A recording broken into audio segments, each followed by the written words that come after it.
Hello, everyone, and welcome to another roundtable discussion here at Mastermind Adventures.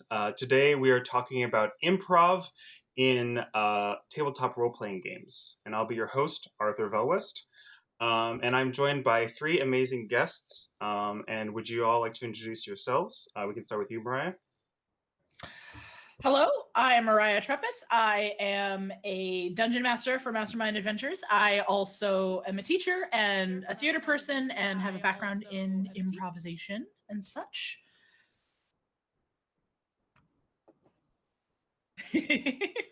Someone's got to go next. Cool. Okay, yeah. I will go. Hi, I'm Kayleigh Reichman. I am an avid player of Dungeons and Dragons. Coincidentally, in Arthur's campaign, I play with Arthur many times. I have DM'd a bit, and I have done far too much improv in my life. So I'm excited to come here and talk about two of my favorite things. And hey, I'm Greg. I'm a GM for hire with Mastermind Adventures. I am also a member of the Los Angeles theater community. I'm a professional actor out here in LA, and I have a lot of stage and screen experience working with scripted material. But hello. I too think that there's always room for improvement in my improvisation game. So I'm really excited to be here just to kind of like get some ideas and talk shop. I also host Brutes in the Shackled City on Monday nights at 7 o'clock Pacific, 10 o'clock Eastern. And you could catch it also here on this channel. Most of the episodes are archived here. You can check out the highlights, but we'd love to have you check that out. Yeah, Greg is sort of here as our audience surrogate. Of course, y'all are all welcome to ask questions in the chat, but we thought it'd be good to have someone who is less experienced in the improv scene to help move the discussion along. And so what we're trying to do here is talk about, I think a lot of GMs talk about improvising sessions or making things up on the spot. But improv, and specifically stage improv, is a long-standing tradition, and over time have developed sort of rules, or more like guidelines, as they say. And we thought a lot of those really do apply to Dungeons and Dragons and other tabletop role-playing games. So we decided, why don't we go through a lot of the more famous rules of improv and see how they can relate to your game, both as a game master and as a player. Does anyone have a rule they would like to go first and explain? Well, I mean, obviously the first rule of improv is yes and. Yeah. You know? Very good, Greg. Yeah. That's the one thing I know. Good. That's the one thing I know is yes and. So yes, somebody has done the research. If somebody puts something out there, you say yes, and then you add to it. That's very true, and that's very important in stage improv, because when you're up on stage, if you say something and someone else says that is not true, or just says no, then that scene doesn't really work. It's very boring to watch. I've seen a few shows end up like that. But it can also be really helpful for your game session as well. I think like that is a thing that often gets misunderstood, the meaning of yes and, by people who think like, oh, it just means never say no in a scene. And like really it is more just do not contradict the reality that is established. If you start a scene, we're on a spaceship, don't be like, no, we're not. We're, on the beach. But you can be like, you can't say no to a thing. I mean, I feel like it's not great behavior to like immediately start off by saying like no to a thing that someone throws out there. But like if it's something, and again, this is, I feel like where D&D and role playing comes in, where if you have a character in mind and you're like, well, see, like my character's backstory is that they hate spiders, and the other person is like, hey, check out this cool spider. Like I don't have to be like, yes, what a cool spider. Like you might be like, no, don't show me that. I mean, that sounds like a great scene. I want to roleplay that. Yeah. But yeah, I think what you're talking about is the fact that like if I came in to a game and you were like, oh, here's my cool dastardly rogue whose parents died in a fire and I was raised by wolves, And I was just like, no one has ever died in this world because of a magic power that I personally created, so that can't happen. That would make for like that sounds crazy to me, but also I'm sure that's happened at a table some point where someone comes in Mhm. and like dictates like you cannot do your thing and kind of I have the entire say.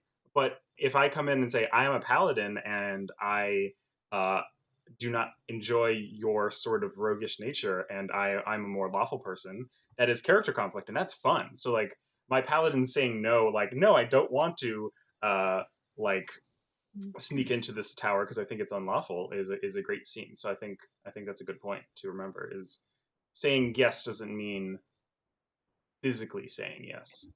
So Yeah. kind of what I'm hearing is that it's okay to say no as long as it's in the context of the scene, you know, where it's like, no, I don't want to see your spider, or no, Mr. Rogue, sir, you should not be breaking into this building. Because when you're negating, then you are doing it within the context of what's actually happening, and you're coexisting within the agreed upon shared reality, and you're not negating the reality.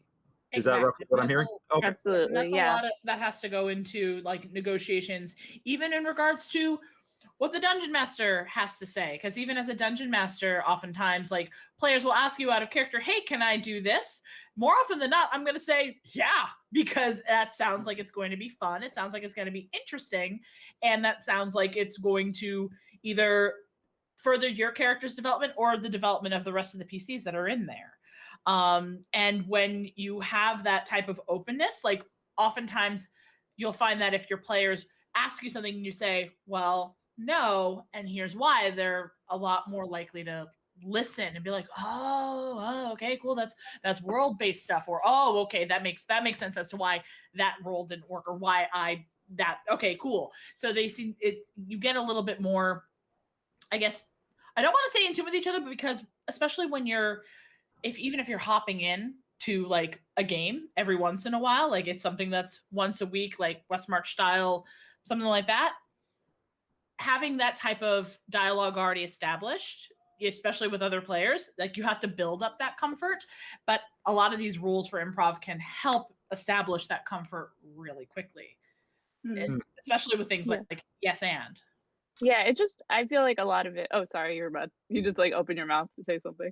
And I was just gonna say that's why I don't I personally prefer the term accept and add, the 3 A's of improv, just because it gets rid of that confusion of the yes and of having to sort of specifically say yes. But what were you gonna say? Oh, I was just what was I gonna say? Oh, like just thinking of it as like a collaborative process of like each, like both DM and player are bringing ideas that they're excited about, and the real fun is combining those things. And also, like side note, obviously, we're not talking about like if someone is like, you know, either DM or player is like coming up with an idea that you actually feel uncomfortable with and you don't want to have at your table, like it's absolutely fine. You know, obviously I think a lot of us incorporate safety tools like lines and veils or like the X card into play. So it's absolutely fine to be like, no, I don't feel comfortable with that. But I think what we're talking about here is more just like, you know, having fun ideas. But a lot of this responding. highlights the importance of a session zero from the sounds of it. Absolutely. Yeah, that actually brings me to another rule that I really enjoy when I'm doing a scene in improv, which is don't argue. And I think that's really important in improv because if you have ever watched a stage improv show and seen people stand on stage and say, I want to go here, and the other person's like, well, I don't. And then they literally go, well, back and forth of, yes, you did, no, you didn't, yes, you did, you know, you didn't. That's fun for like 2 seconds, and then it gets really boring. So the rule of don't argue is kind of interpreting as like, you can have character conflict, but if it's just kind of two bricks hitting each other, it's not doesn't make for an engaging scene. It has to go somewhere. Yeah. It has to build, because that is what is interesting. Because not only like for especially in an improv show, you want it to be entertaining. There's an audience there. For D&D, the people who are doing the improvisation, they're also simultaneously the audience, because even if I'm having this really touching moment with a PC or an NPC in game, I'm being watched by other people that are at the table. So I'm not necessarily by myself. My character might be by themselves, but I am not. So you want it to be fun. If it's just one note, people can start to not pay attention, they can lose interest, and like you want it to be fun, you want it to be engaging. And some of this kind of comes down to what we were saying before about if your character is like is a certain way and you're like, oh, I know that they wouldn't be comfortable with that. They're like, my sort of addendum to that is like, oh, can you find a way that they would be cool with that if they're like, they don't want to go into the castle full of spiders, but it's like, okay, this feels like this is what will like bring this is what will move the story along. Can you find a way for them to be comfortable, like do a spell, or just what I always like doing is sometimes just being like, I hate this, but okay, like just being clear about how they feel, but still doing the thing. The idea that the hero's got to step up and be brave in spite of all the adversity, like finding a justification to confront that phobia. Yeah, I really don't like making players uncomfortable, but I love making characters uncomfortable. So if you're that's a great distinction. If your hero who is terrified of spiders is in front of a spider cave, like we do that all the time in improv, where it's like, oh, like find the fear and just like extrapolate on that. If you tell me in your backstory that your character is afraid of spiders, I'm gonna put you in a spider cave at some point. Like that's gonna happen. So like letting your character be like, oh man, I'm really scared of these spiders, but like I know there's a ring that's gonna save my town in there, so I've got to go through, and like really delving into why they're scared and like having that, because like that's an interesting character thing that if we just completely ignore by saying, oh, spiders, I'm leaving, it doesn't have as interesting effect. Yeah, I feel like that comes up a lot. I see a lot of people like complaining about like players that just go like, oh well, I'm being an asshole now because that's what my character would do. That's and what it's like, would do. Yeah, and it's like, okay, if you want to play an name. asshole, yeah, if you want to play an asshole, that's fine, but like find something about them that like you are still in control. You can, if you can find a way to justify, like I love like one of the like tropes I love in fiction, and that you can definitely do in D&D as well, or any role-playing game, is like the character that's like going like has sort of an uneasy relationship with people and like is going along with it. Maybe they're like not totally heroic, but you have to find some motivation for them to stay with the party. Yep. Yeah, no. Yeah, because if you all hate each other and have no reason to stay together, you'll split up and the story will be over. And exactly. That's not fun to it's rolling characters. Zero. Yeah. I think that brings up an interesting thing too, of like, make sure your character, how your characters feel about the other characters. Again, to go back to improv, a lot of times it's said like, play people who know each other. I don't think that necessarily always has to be the case in D&D. Like there is the classic, all the players meet in a tavern scene. Yeah, but you can do that. Go there. What'd you say? Sorry. Oh, I said it's the Dixie Cup rule. You just put them all together. Exactly. So you can do that. Yeah. Oh yeah, my rule for my players has always been your characters don't have to know each other, but they have to have a strong feeling about each other. Positive or negative, either way, they have to like feel strongly about the other player and have an opinion about the other player or about the other character. If your characters have an opinion about the players, you're doing something wrong. They've seen beyond the veil. Yeah, I mean, I think it's a lot of ways it's easier if you play characters that know each other. It's fun to have characters with like shared history.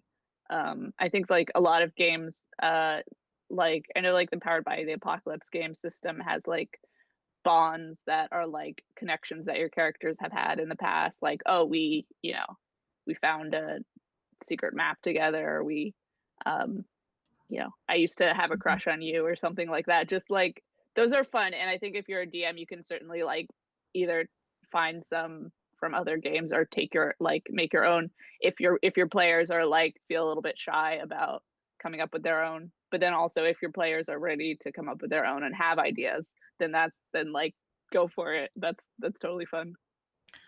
Well, even another way to like establish those types of relationships. Greg, you've mentioned doing a session 0 for a game that I've been running for about a year now. Yeah. Oh my goodness, it's coming up on 2 years.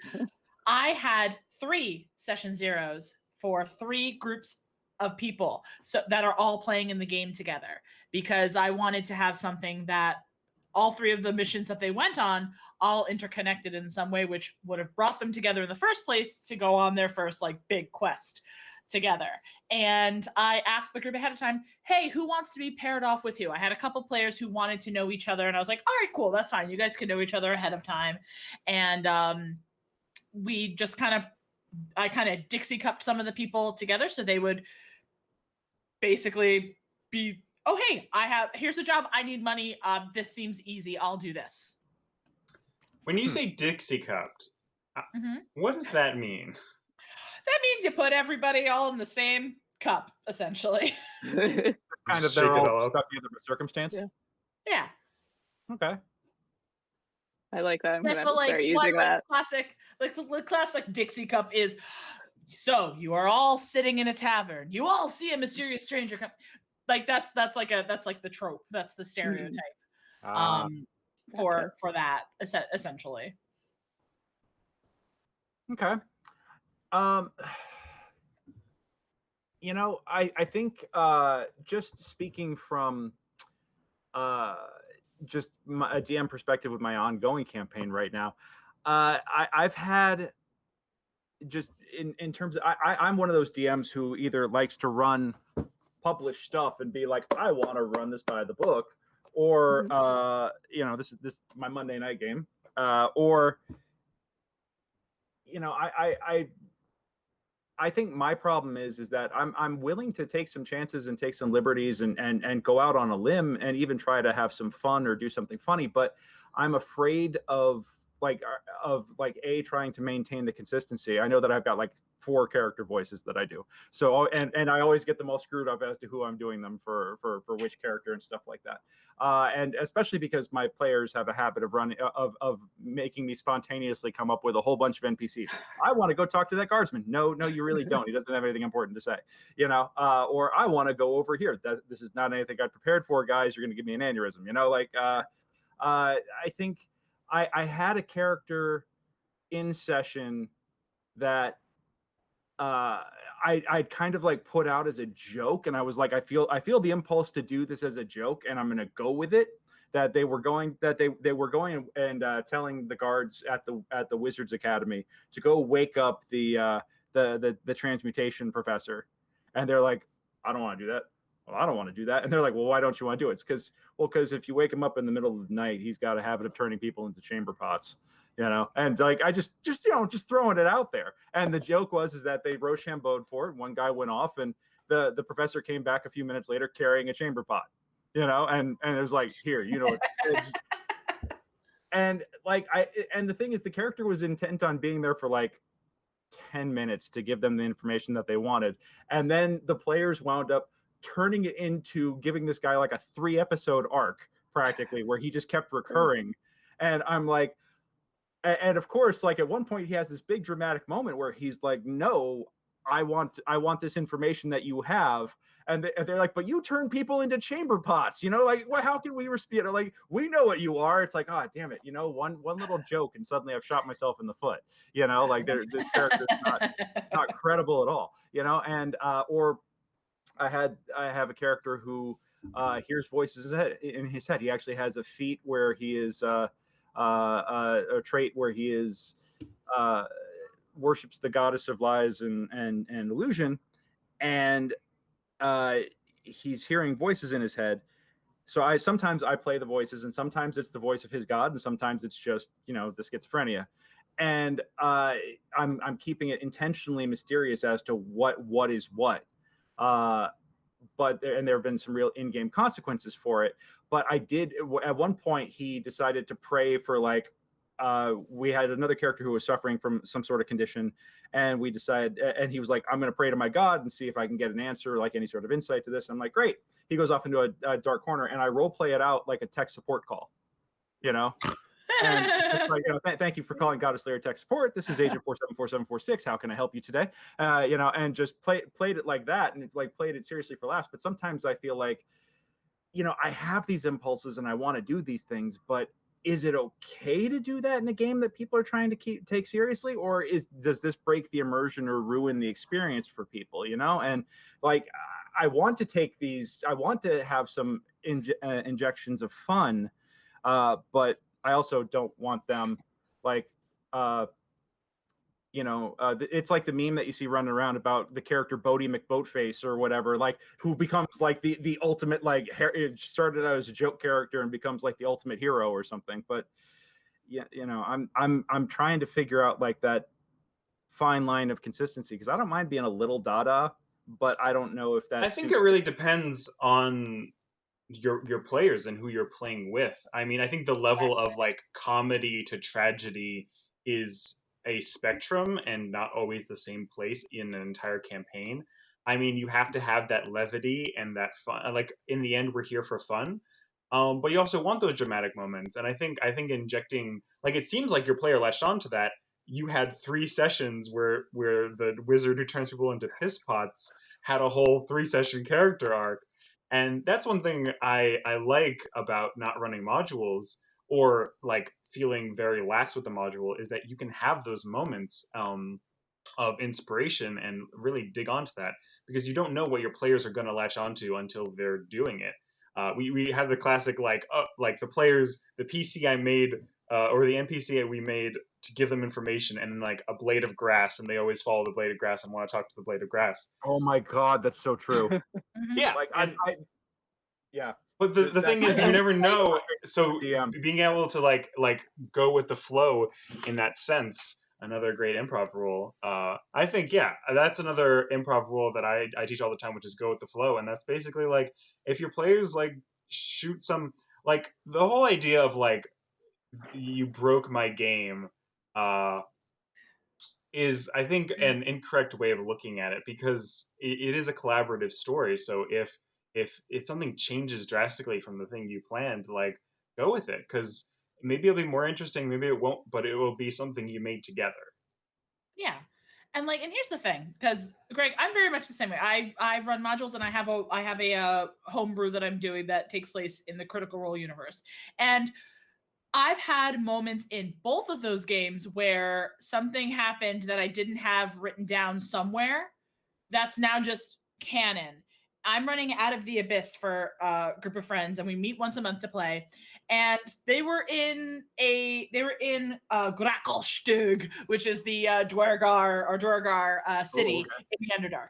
And they found a red dragon egg. Okay. They had a couple of choices. They could either give it to the dragon that was running the furnaces in that city, and he would kill it so he could maintain his position of luxury, or they could give it to a group that wanted to hatch it, raise it, and influence it, so to essentially take over for this uppity red dragon that was currently there and essentially be a slave. They were like, we don't like either of those choices. Can we just keep it? I mean, you're going to have to try to hide it. It's a dragon egg. Okay. They nat 20'd their disguise check to make it look like a pile of mushrooms in a cart. And okay, the NPCs did not know. They did not know. And NPCs even came around and be like, did you happen to find anything in that? They're like, nope, nothing.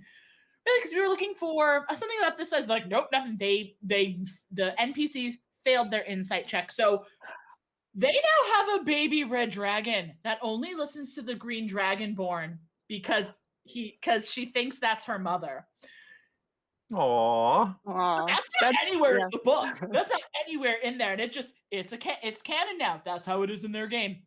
In my Exandria game, Arthur, is it okay if I share my screen? Go for it. So I'm going to show you the lengths to which I go. My people who are in my game and watching, Excited. I'm not showing anything. So this is how I organize all my stuff. I have, some basic stuff, little one-shot stuff like this. I have all these different locations. So we'll go over here because that's where we started. Look at all these different places.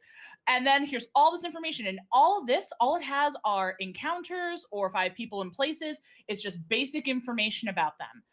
However, even though I've got basic information about like how they sound, stuff like that to help me remember stuff, people will still show up who weren't necessarily characters, or there'll be information that pops up that I have to end up writing down. So I also keep a notebook handy. So my PCs, if I notice that they're interested in somebody or something that pops up, I just make a note in here so I don't forget it. Another thing that I've been doing is I have like a list of names, or I just have the fantasy name generator up and in a tab since we're running everything online now. So I can come up with a name on the fly. I had to do that with angel names because there were a dozen angel statues and there were a dozen celestial names. And they were like, what are their names? Hold on. It's this, and that.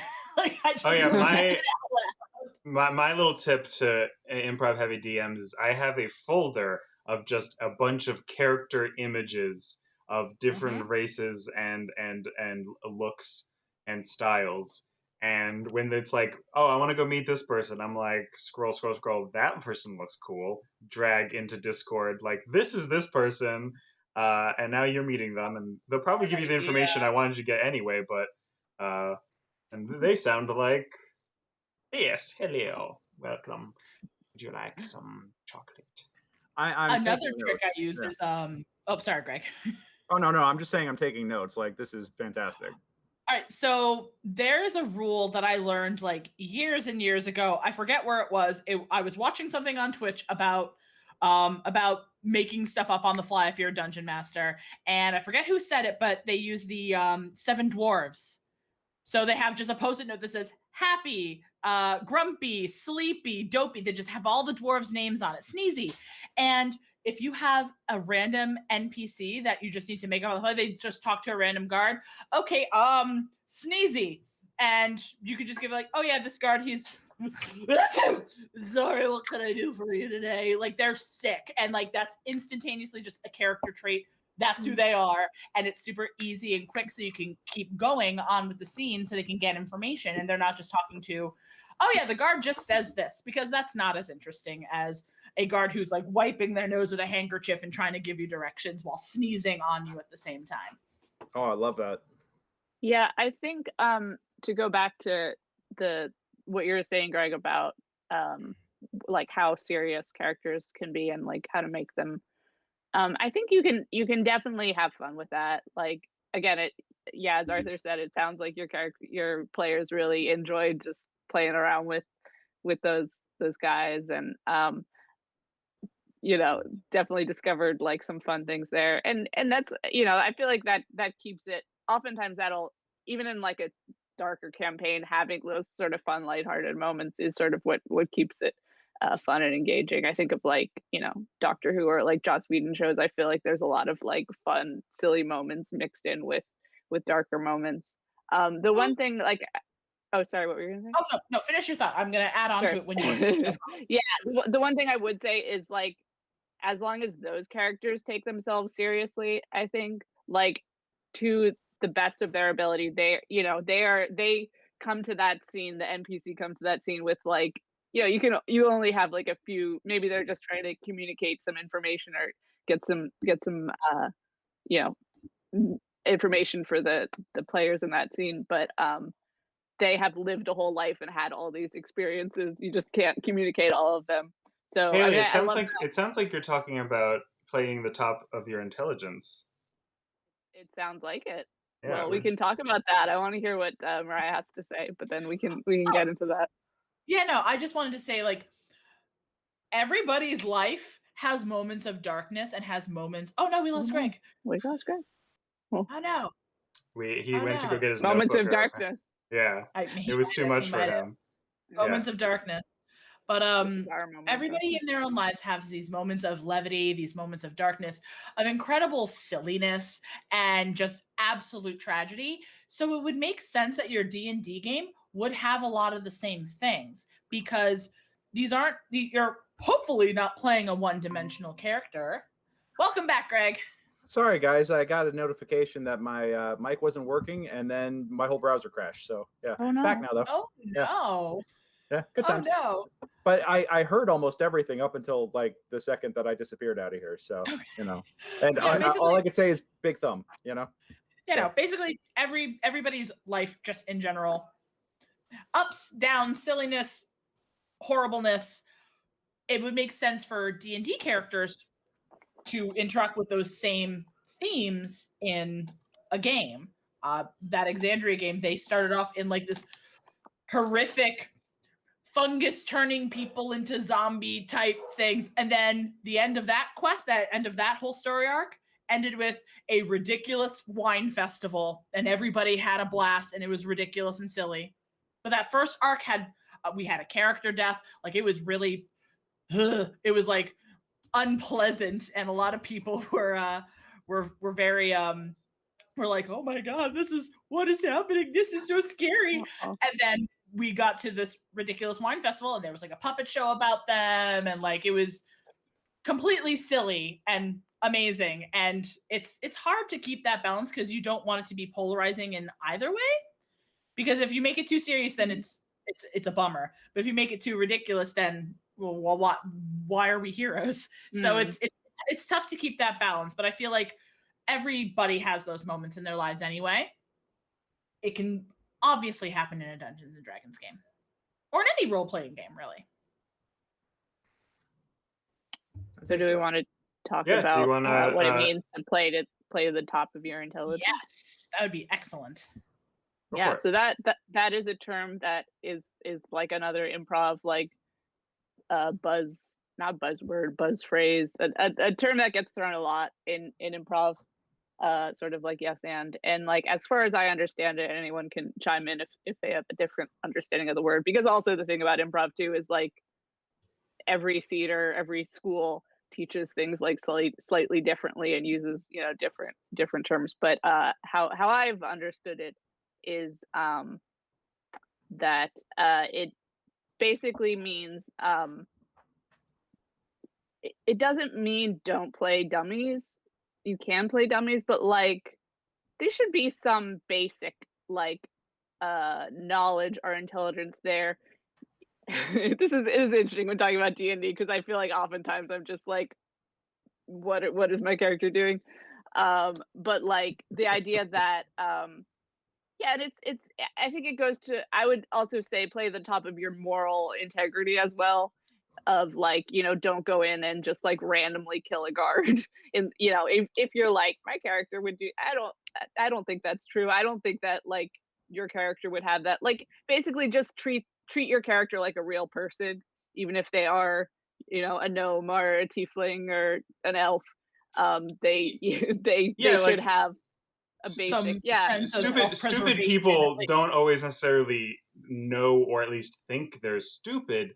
And you can have a person like a person who maybe is not the smartest person in the world, doesn't go around saying like, I don't know anything, look how stupid I am. They're like they struggle. Like, I think it's very interesting to play a character who struggles to comprehend a lot of the things around them, and are like going through life like wishing, like maybe wishing they're smarter, maybe don't, maybe they're blissfully ignorant, maybe they are like feel like there's something really important that they're not grasping, and that's an interesting struggle with that, and you can play that very interestingly. But just playing a character who's like, oh, it's silly because I'm dumb and I don't understand anything. Like, I like playing a lot of naive characters because it can create a lot of comedy, but it's also like just very interesting. It also creates a lot of a character who can like the classic barbarian or fighter that just charges into things, creates interesting stories.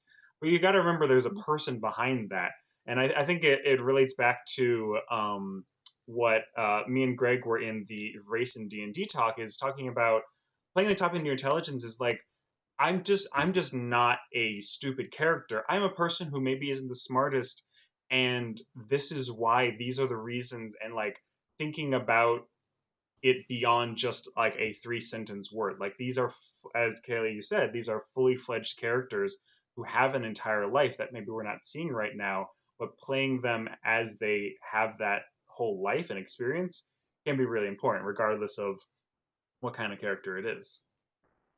Yeah, and I would say also, like, to add to that, again, like, also reacting like a person would in that situation. Like, I actually remember a case, I think, it was in a game with you, Arthur, and people were being turned into cats, and then at some point they were being turned back, and like someone turned back from a cat into a person, like just it was like just a naked person on the bed, and you were like, we were just doing the scene, and you stopped, and you were like, okay, like in this scene, you have just witnessed someone turn from a cat into a naked human on a bed. Like, how would you react to that? And I was like, good point. Yeah, I'm not just going to be like, anyway, so what's on the news to how was the basketball game last night? You're going to react to a thing, even if you are playing an adventurer who is experienced in magic and has accepted it as a thing.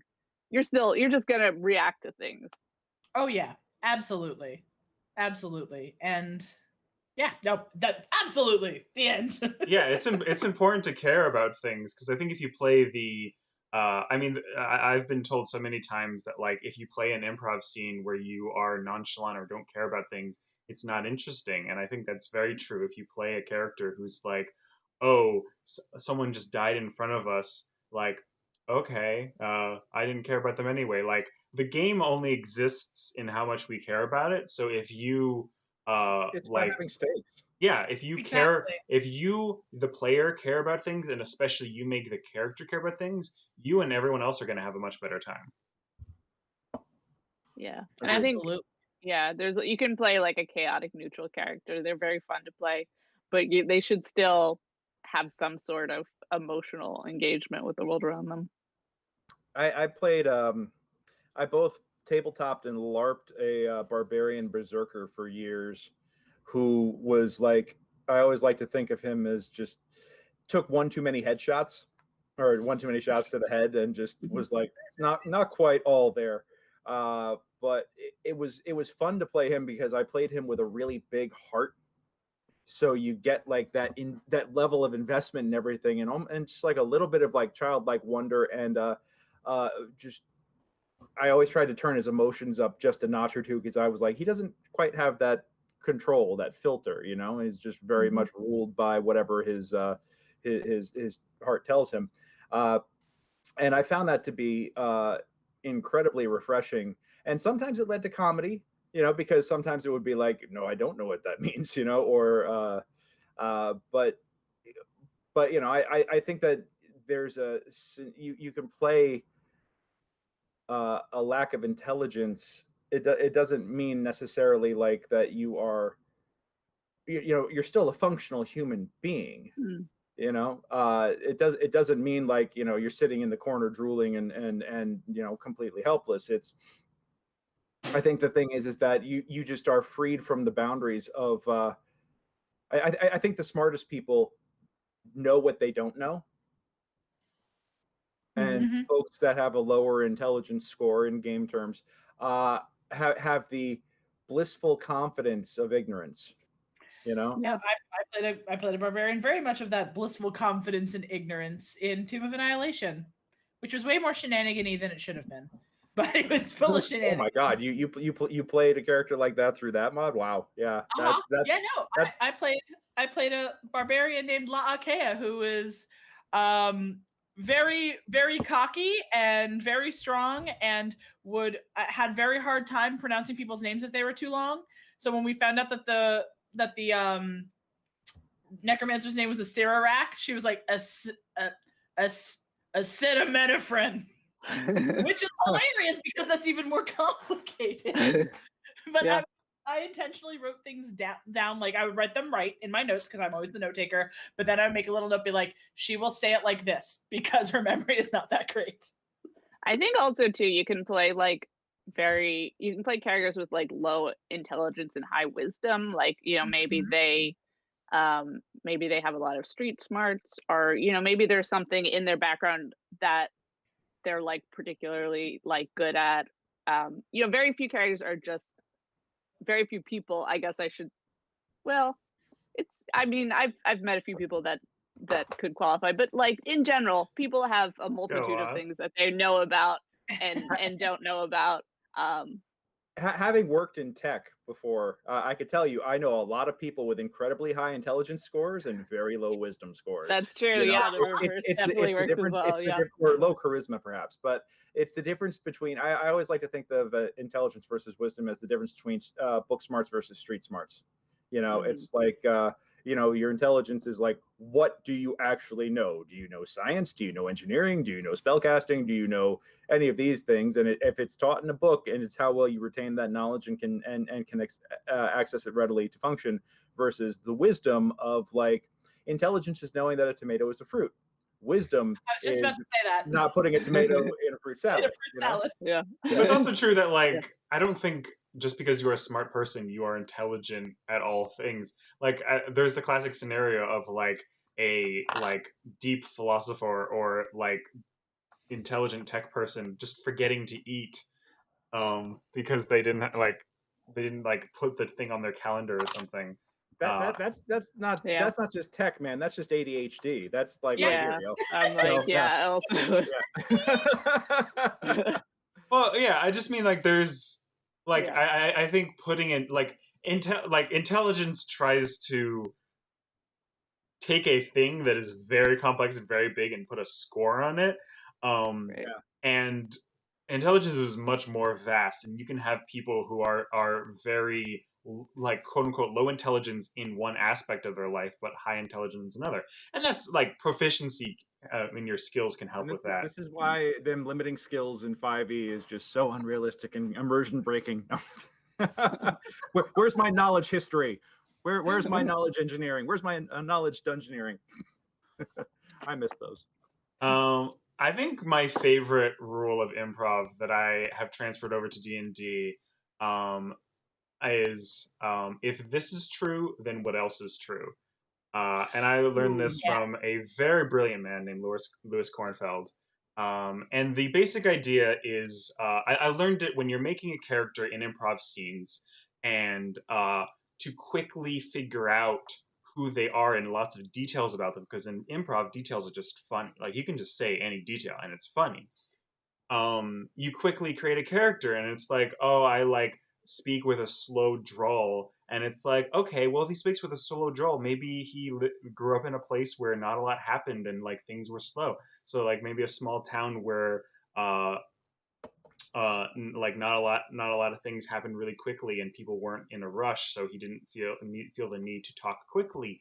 And then okay, he lives in a small town. I bet he knows everyone in that town because it's so small. And I bet it's a small town. I bet there's a lot of gossip in that town because like people don't have much to do. They just love to gossip about people. And then you ooh, a cat. Oh. Right in the camera. I love that. Cat tax. Cat tax. This is Mr. Bailey. And so that's how you can make a character really quickly in improv. And I think it's really good for characters in D&D and tabletop role-playing games as well. But I think it's really great as a GM for world building, because I can just take a world and I can say, like this world doesn't have monarchs; it has a council. And then I say, well, if this is true, what else is true?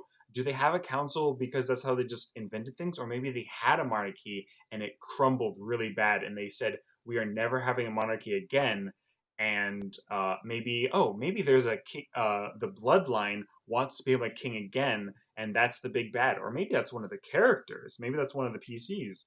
And then you just like keep going, and you can quickly think of things about your world and little details by just saying, if this is true, then like what logically makes sense would continue off of that. I dig that.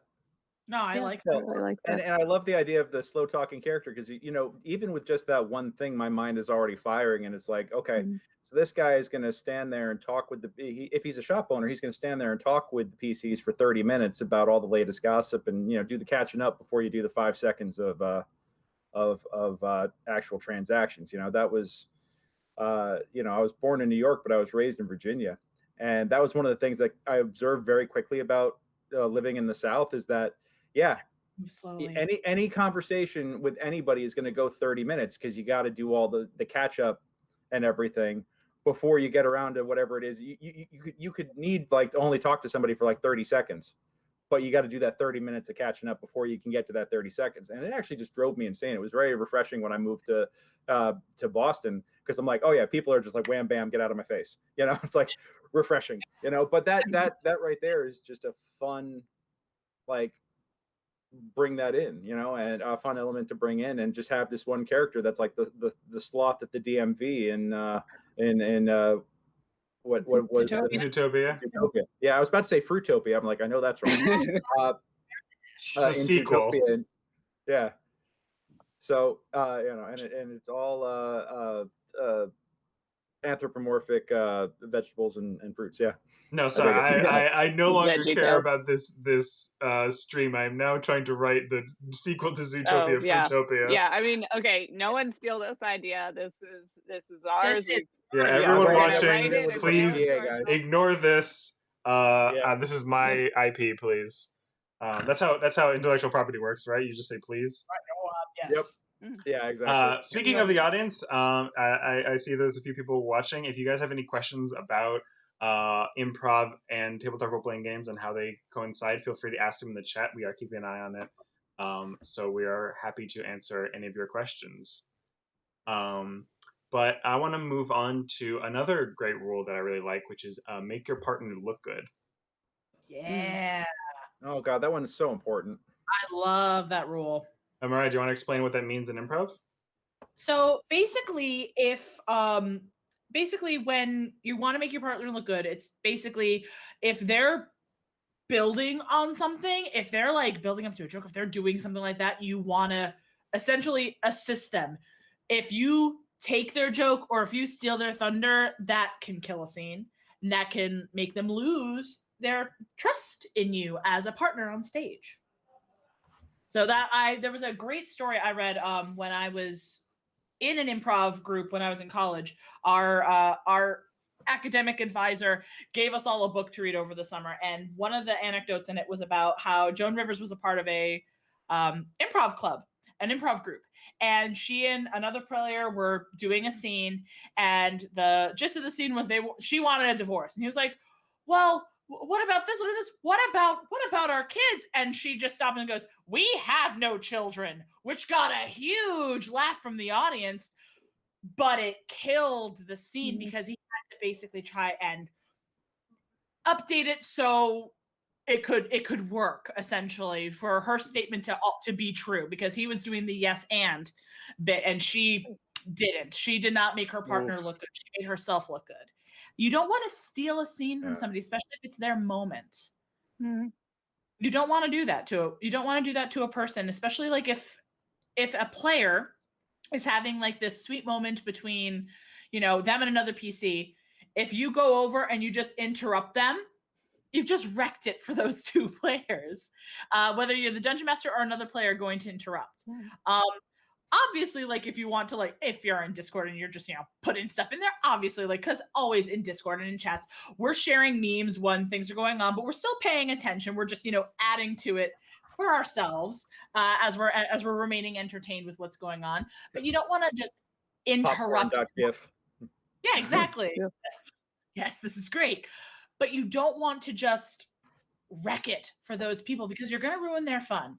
You don't want to yuck somebody else's yum, and interrupting somebody like that, disrupting a moment that's happening, whether it's like an important character building moment or something sweet or something funny or something terrible. Don't yuck their yum. Let them do what they need to do.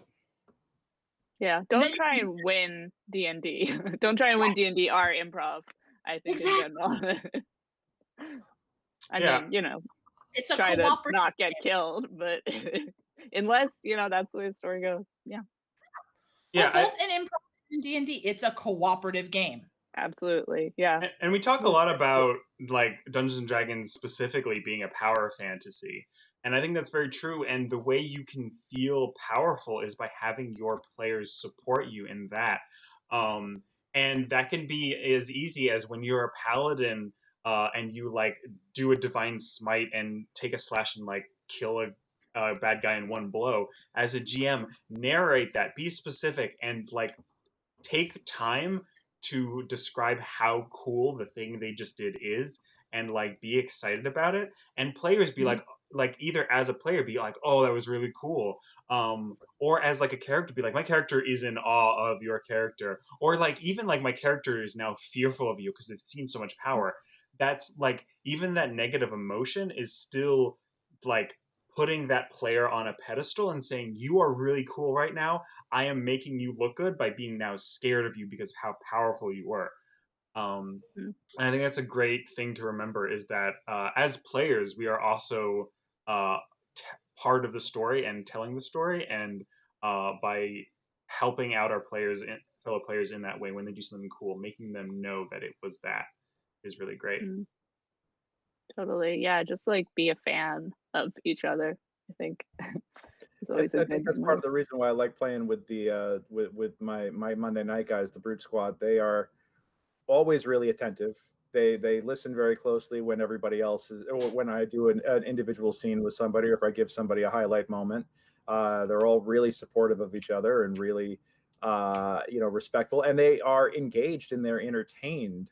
Because we're all on the broadcast together, they're entertained by the shenanigans that everybody else gets into. And what I like is that I'm even hearing, uh, because it's funny. Uh, I did session zeros with each of my players individually, but now I find that after we complete the first module, the first chapter within the campaign, I'm doing a session like another session zero almost with them, to be like, okay, like now you guys have a feel for the game. What do you want your characters to do at this point? And I feel like I'm going to be having these individual check-ins with them after each chapter, being like, and the best part is that I've taken those notes that they gave me, and I'm already implementing them on how to screw with them. And I feel like it's given me uh, so much more free reign, as characters are feeling much more emboldened to go out and pursue their individual plot lines as I'm enabling them. And what I love is that everybody is being really supportive, and they're fanboying out as I do stuff, fanboying and fangirling out as I do stuff individually. They're like, "Oh my god, I want to know what you're doing with the cleric and the voices in his head." We took 10 whole minutes at the top of the last episode to have this whole debate, and everybody was just sitting there with rapt attention. So it really adds a lot to the session when everybody is engaged. And I've had people react or cheer or gasp or whatever, as they watch other people have those moments, and that just it adds so much. So yeah, being a fan of, I think the thing is that, while especially on live streaming, yes, we are doing this for an audience, but the first audience we want to serve is ourselves in this case. Because if we're not entertained and we're not engaged, then how can we expect anybody else to be? Yeah, I Mhm. mean, we talk about session zeros a lot, but the fact is that you can have a sort of session zero whenever you want. Again, you can have multiple of them. I think another like important thing that improv teaches us is that it's never too late to backtrack or change things. Like, this is all just in our minds. One of the first campaigns I did with Kayleigh, after a while, our character, the characters, I was like, I wanted them to know each other more permanently. So we just had a scene where they all like sat around a campfire, and the characters talked, but basically what happened is they were reliving memories that the characters had together, and we were just playing out those memories as actual scenes of deciding how these characters met. And I used bonds from the tabletop role playing game Dungeon World, and I like sent them out to them, and they decided how their characters connected. But That's it's a really great cool. way. Even I think that was That like is awesome. over like 5 sessions in, we had that session, and their characters knew each other a lot better. I would even almost say that can improve things, because you don't know how your characters will feel about each other or interact before they actually do. I've had a lot of times where I've created a bond with another character, and our dynamics is just totally different. And I've either like not played with that at all, or just forgotten about it, or trying to change it to something different. So like, definitely feel free to be like, oh, if this bond isn't working or this character relationship isn't working, like change it. It's your story. Yeah, I mean, I feel like in a way that's like sort of one of the differences between like improv, at least improv in the sense of like doing an improv comedy show and like and role playing, which is that like to some extent with a show, like it's primarily just comedic. You don't want the characters to change too much. It's sort of more of like, you know, the characters can make different decisions, like things can happen, but ultimately like they're gonna mostly stay the same person they are. And like certainly, you know, and we can talk about like keeping in character and making sure your character is consistent, but like you have the beauty with, if you're doing like a campaign or something, you have the privilege and the luxury of having those characters change and evolve as they go on in a way that, you know, you can do more so that than in a short show that only lasts, you know, half an hour, and then you get applause and laugh break, and then you're out of there, and then you never have to think about those characters again. So that's, I mean, that's one really wonderful thing about role playing, which is the ability to be like, you know, you're going through it and you're suddenly like, oh, I think my character feels differently about, you know, this character, this journey, this adventure than they did before. But all that comes naturally just from playing them out. I mean, you can try to like you know, I'm sure everyone has their own methods of doing this, but like you can try to like be like, okay, you know, I would like my character to be like this, but oftentimes it's sort of you're just like, sometimes you're just surprised by how you realize like how you see them in your head, of, you know, of feeling like, okay, they've come farther than I thought in these experiences. I think that's how that would have changed them in this way. And sometimes you can start a campaign imagining how this character will end it, and it's completely different just because they've changed before your eyes, and that's one of the greatest feelings we can have in a cooperative media. Which is kind of like improv too, again, of like, you know, never really knowing how you can, if you start an improv scene being like, okay, we're gonna do this, and then this is gonna happen, and then this is gonna be the comedic beat that ends the scene. It's like, no, actually, like you're playing with opposite a different person who doesn't have a copy of like your idea in your head, and if you try and lead it in that direction, very often you're not listening to what the other person is putting forward, and you're just in your head writing it, and you know, you're not experiencing it at the same time and then you enjoying it in they the can't moment. read your mind, and they're not following the script in your head. It's like, guys, you're ruining my game. Yeah, there's definitely an improv rule with this name. I've always called it like "Don't kill your darlings," but that is a very true thing in improv and Dungeons and Dragons, where like as you said in the scene, if you are trying to dictate it and write the script yourself, you're gonna have a bad time. And that's true, I think, for players and dungeon masters. Like, I think I am one to argue in favor of quote unquote railroady campaigns, as long as everyone is understanding that that's the kind of game you're going to play. The same way when you play a module, you understand that I have a book that this is written and this is what we're doing. Yep, we're going from X line all the way over there. Yeah, but at the same time, you don't want to like, oh, this is how this scene is going to end, or like this is what your character's eventual end is going to be, because it's their character. No one has complete hands on the reins of this cart. Yeah. Absolutely. Well, and you know, I mean, yes, there are modules, but that doesn't mean you can't play within them. You know, I think all of these rules can be applied to them, because what the whole point of the module isn't necessarily just to get from A to B to C to D. You know, I mean, I know that while I am playing a whole campaign that's, you know, already written out for me, and I have the machinations that are happening behind the scenes, and I know what's going on, I still am trying to let the players drive this, and you know, I can give them the hooks and they can choose to either accept them or ignore them, and there's consequences either way, you know. But really, I mean, the whole point of having all this information is so you can make it a living, breathing place that is interactive. And you know, I've got characters. I'm pulling characters out of the ether all the time in this game because everybody's like really good about interacting with people and asking questions. And yeah, and you know, you talk about like the big old plot hook versus the blade of grass. The players are going to go right for the blade of grass. I love that. I at the last session I tried to kind of speed things up a little bit by being like, oh well, the violence is escalating. They're like, well, we're going to go investigate all these things, and I'm like, no, you really don't have to. All you have to know is that the violence is escalating, you know, or the situation's escalated. Can't you just jump in on that?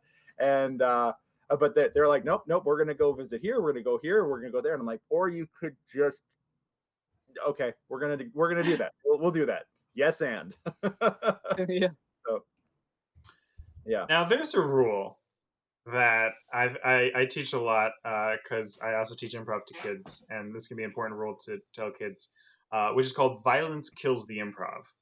And the Yes. basic idea, what that means with regards to improv, is if I'm in a scene with Kayleigh and Kayleigh stabs me, and my character dies, Kayleigh is now alone, and she can do a real long monologue, but it's really hard to do.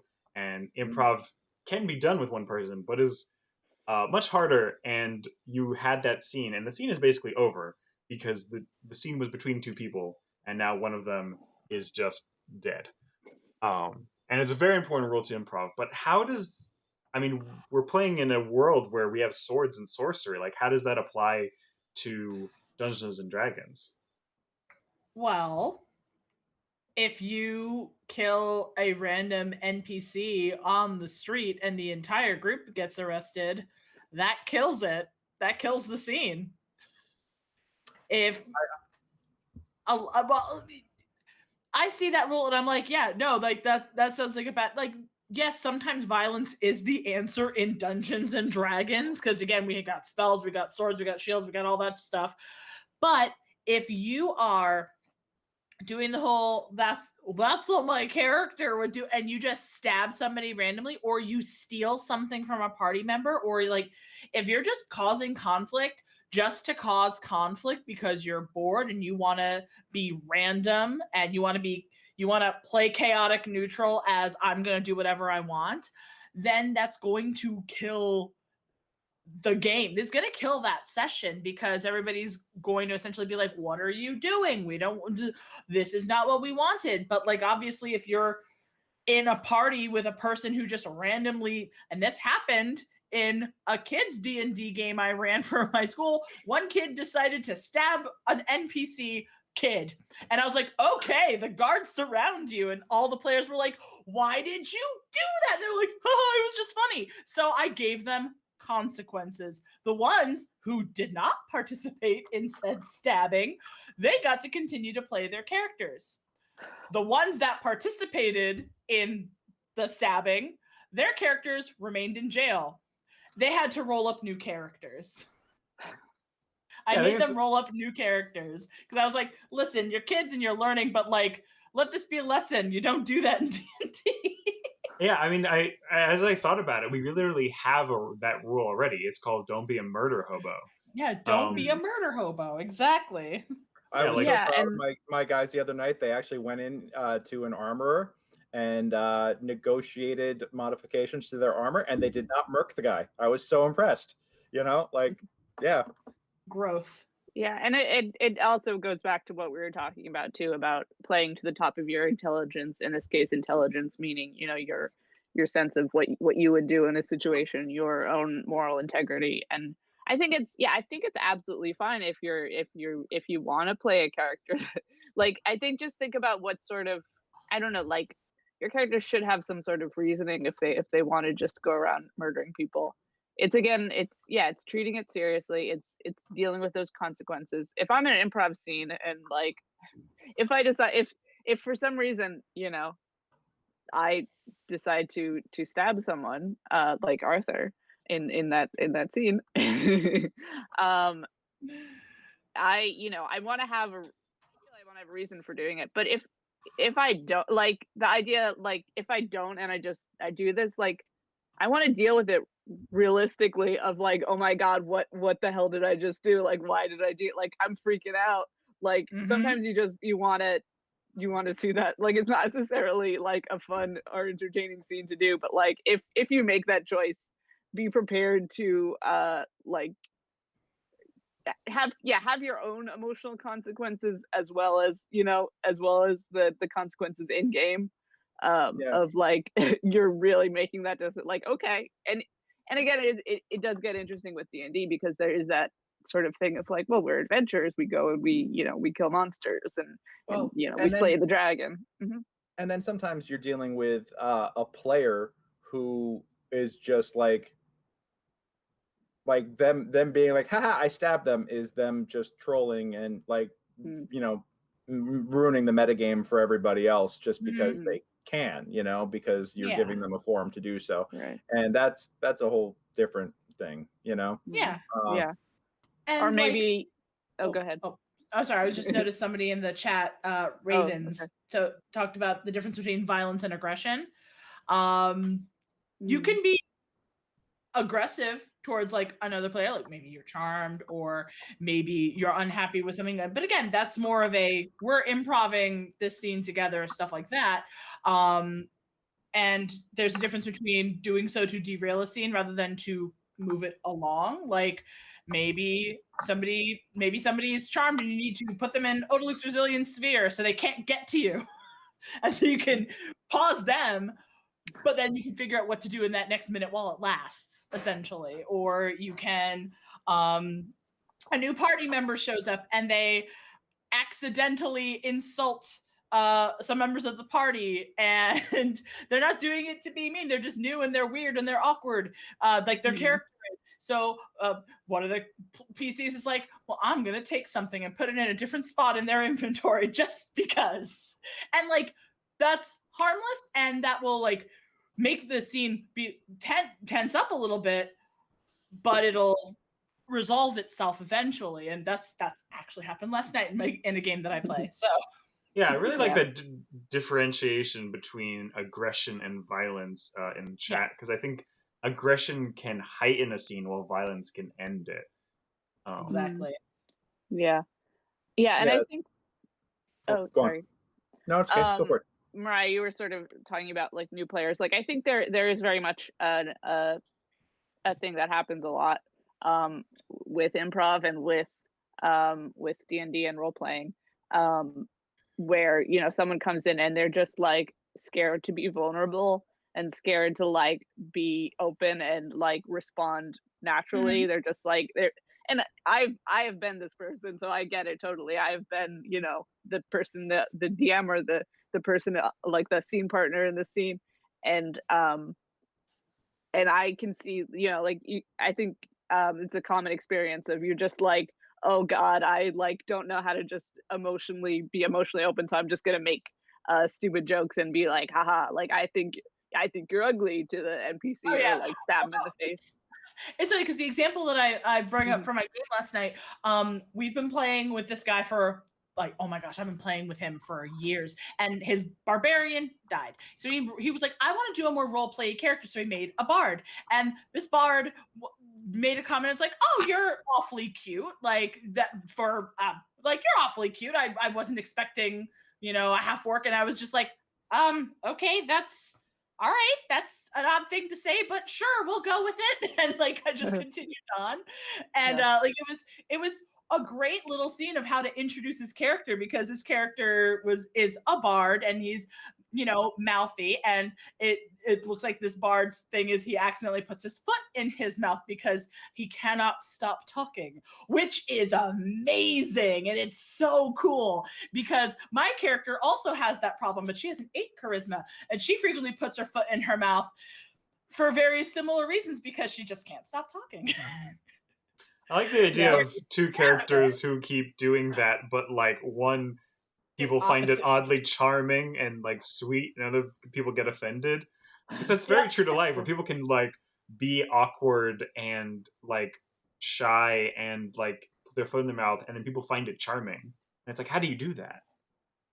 And like, here's the thing: even like with a charismatic character, like being the talky one, even if you're like new to it and you're like, okay, well, I haven't played a role playing character in a while, or you can really lean on the people who are used to doing that stuff. One of the folks in the chat, Paulie Knuckles, yeah, the whole group kind of hit. I did not haze this new character, Paul. But Paul plays a bard in the game I run on Fridays, and he is getting used to the whole, sorry to throw you under the bus, Paul, but I'm doing it. Sorry, Paul. He's used to improvising and stuff, and he's like so proud he's playing a bard, and it makes me so happy because it started off as, I don't know what to say, can I just roll dice? And I'm like, yeah, sure. And like I would start describing things that happened, and now he's getting a lot more comfortable. He's saying stuff, I'm gonna play a sad Marquesian ballad. I'm like, okay, go ahead and roll for it, and I will describe how it's moving the audience and stuff like that. And it's been super helpful, and it's wonderful to see players get more and more confident in that regard, especially when they're just making it up as they go along, which is great to see. So I threw you under the bus, Paul. We've all been there, though. I love it. I like, yeah. I do really like the idea of this person like really enjoying role play, and when they create a new character, creating a character that's more role play focused. That actually brings me right into our last rule, which is observe and practice. And this is very true for improv because you cannot get better at improv if you don't do it. So if you I assume a lot of people may have been watching this stream because they want tips on how to be better as a GM or as a player. And the easiest and best tip I can give you is just keep playing and keep watching. If you don't play D&D, like watch the other players, see what they do, and don't try to do exactly what they do. But if you see something you like, go for it. If you like, listen to D&D podcasts and listen to a variety of them, because if you listen to a bunch of different ones, you can see how different people play the game, and you can better figure out what your style is. And that's how I got better at this game. If I'm running a new system and I've never played it before, what I do is I find podcasts of that new system. I listened to the Crit Show. Their second season is Dungeon World, and I had never played Dungeon World before, but I had to GM it. So I was like, I will listen to this podcast of people playing it, and it helped me a bunch. That's awesome. So that's a big recommendation, especially if you're trying a new system. And if you cannot get a time to play it, or if you are a player and you are worried about how playing it, listen to a podcast of people do it. It's a great way to understand a new system on how to play beyond just reading the rules. Absolutely, yeah. And I like the way you said, like discover your own style, because I think that is a thing that people tend to forget, both with improv and tabletop role playing. Of like, you can watch like a million, you can try and copy yourself off someone else, and like the Matt Mercer effect. We can say his name. Matt Mercer effect. His name has been spoken in the chat now. We can't just don't say it 2 more times, or we will summon him. No, but give like, our views up. Sorry, continue. Yeah, of like, and like, yeah, I think that is like very natural when you're starting out, of like, oh, like this is a thing that someone else does, and I like that. I'm gonna like, I think that's great if you can like take little nuggets. That's like why you should watch too, to like find things to borrow. But like over time, you will find your own style, and you'll be like, okay, this is what personally interests me, and what I like doing. And like that's why people want to play with you, not because you can do a good imitation of Matt Mercer, but because you are your own DM and you have your own ideas and things to bring to the game. And it takes time to develop that, and you only develop it by doing, Absolutely, yeah. Absolutely. Very similar to improv in that way. You just gotta do it and get and fail and make mistakes and get better at it as time goes on. Sorry, or cat you can, tax. It's cat tax, or you could Cat. come out to Yeah, LA, that pay a crap ton of money to go to Groundlings and Improv Olympic or UCB, and go through all the classes for weeks at a time and get all your friends to come to the bringer shows and everything else. And then at the end of the course, they say, you're not ready to quite advance yet, so you got to pay another $600 for this course all over again. Sorry, so. This sounds very personal now. Oof. Not me personally, but I definitely. Yeah. I have been to a lot of very bad bringer improv shows here in LA. Is all I'm going to say. Yeah, So, I mean, I'm from New York, so yeah. I have yes, also, yeah. Yep. Actually, like one kind of cool thing, is that like everything obviously is virtual now, and like one thing is like there are a lot of like you can take improv classes anywhere, from any school or any place, and I know a couple theaters, that do like free intro classes and stuff, so you can take those. Definitely Shout worth out, it. yeah, Magnet Theater in New York. Oh yeah, if we're gonna plug comedy, good improv, I would definitely like to plug the Magnet Theater in New York City. And actually, that should be our a good takeaway is if you want to get better at tabletop role playing games, take an improv class. It helps you like speak longer and react to things quicker and come up with ideas quicker. Like it is a great skill. And there's also oh, go ahead. Oh, I'm sorry. It helps you get grounded enough in the scene when if somebody does something really funny, it helps you resist breaking.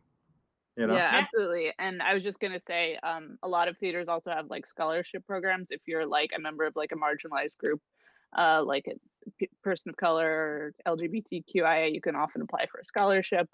If you don't have the financial means, so that's an option as well. Yeah, and I think Greg jumped the gun a little bit earlier, but I think now is the time for us to shill ourselves. If you guys found us really interesting, most of us run tabletop role-playing games, and all of us can be reached at our personal Facebook pages, which I'll put a link in the description. But I personally run a lot of games. I currently am running a one-shot called The Barber of Silvery Moon this Friday at 6 o'clock. So if you guys want to come join that game, it is still have open seats. And I'd love to see some people out there. You can see just how much of an improv-heavy DM I am. And I have a weekly campaign that happens Wednesdays at 2 Eastern Standard Time. And I did not, shock. I did not invite my players to watch this, unfortunately, because I was like, I'm going to do this, and then I totally forgot. So hopefully they're in the chat, but if not, I will tell them all about these great ideas next week. Awesome. Mahria, what are your games going right now? Well, I have quite a few things going. I've got a couple of one-shots as well as a campaign. But for my one-shots, I have The Heist Job, where you are basically hired to infiltrate a wizard's home and steal something precious. But each player has a secret that they also have to try and accomplish during the course of the game. There is another one that I've run a couple of times called Sinister Happenings at the Dozy Lamb. And that is a game where essentially all these weird attacks have happened, but every single victim and perpetrator has had dinner or stayed at the inn called the Dozy Lamb, and the players are there to figure out what the correlation is. I've got another one shot called Price, Man, or Mystery, where you've been hired by a noble to investigate the suitor of his sister because he does not trust him, and you have to investigate during a dinner party. And finally, I have a campaign that will last a few weeks called The Apprentices, Folly, Escape from the Tower of Entropy, where you are a group of adventurers that are waiting to essentially hear from a contact where you're trying to handle a job that you've already been hired for, when the runes on the floor suddenly light up and you are teleported into a laboratory with a frazzled apprentice there, begging your help to get out of this wizard tower. And it's a reverse dungeon crawl. Oh, that's awesome. I'm really excited for that dinner party with the dude's sister. I want to sign up for that one. They're all neat. I need to play one. I want to play all of those, but the last one in particular is very interesting. Yeah, very cool.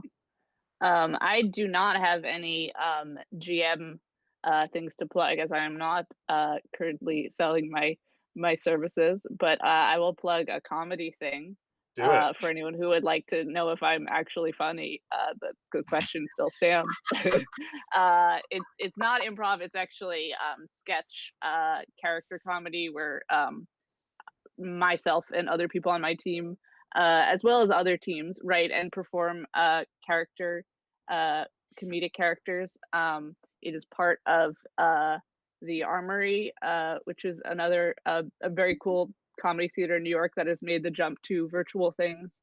My character team is called Heck, HECK. Our Instagram is Heck Comedy on Instagram. Our next show isn't until March 18th. It's Thursdays at 7 p.m. Eastern Standard Time. But Time to you get can, hyped. yeah, or you can go on. Basically, I think any other Thursday, there will be. It's part of the good character lineup. There will be other character teams who I can also greatly recommend. They're very funny. There will also be a jam on March 11th, which is also a Thursday at 7. So if anyone would like to write and perform their own original character piece, you're very welcome to. Again, that'll all be, like, details of that will be either, you can check out the Armory Comedy on Facebook, which is also where the shows are streamed. It's good characters, the character show, and then our Instagram is Heck Comedy, HECK. And Also, then comedy, Kayleigh's like being word comedy. modest. I've played with her for over 2 years now, and she's very funny, especially in Dungeons and Dragons. Oh, thank you. Yeah. Thank you for. Aw, I love No that. worries. And it was great talking with you all, and I hope you all out there had a great time watching. And like all of our roundtable discussions, this is a discussion that will be put on pause, but you can bring up anytime at any of your tables, or just talk to yourself in your house. This is a conversation that continually changes and is important to keep having, because improv is an important skill in life, and especially in Dungeons and Dragons, and I love bringing it out into the world and showing people how much it can help you play your games, but also just live your life. But I will see you all in the next Twitch stream. Have a good night. Thank you, Good night, guys. everyone. Everybody.